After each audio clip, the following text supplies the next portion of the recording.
Puis là, on le voit parce qu'on parle beaucoup de la course des GPT, des LLM de langage, mais quand on regarde la course du vidéo, l'image, tout ça récemment, il y a énormément de modèles là, qui sortent chinois. Et la Chine, leur force semble être beaucoup l'optimisation. Donc, ils vont, puis on le voit un peu comment ils ont entraîné des psys qui se sont, et ils ont même interrogé OpenAI pour pouvoir entraîner plus rapidement leur modèle.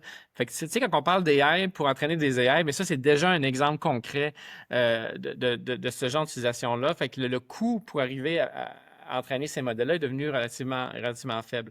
Fait qu'à long terme, mais en même temps, j'ai l'impression que OpenAI, comme ils sont en avance, ils peuvent se permettre, puis on le voit souvent, hein, ils peuvent se permettre de sortir les technologies uniquement lorsqu'ils sentent qu'ils sont en train de se faire à côté.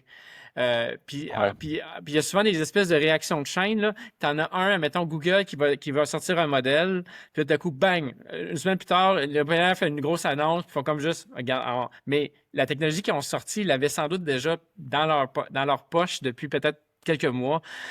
Donc, je pense que OpenAI, en ce moment, a encore un edge. Je pense que le programme de recherche que le gouvernement américain, Trump, vient de... ils ont mis, je ne sais pas combien de milliards, là. Je pense que ça va les aider à garder le edge. Et par rapport à la Chine, il y a une créativité que les Chinois ont toujours une difficulté à avoir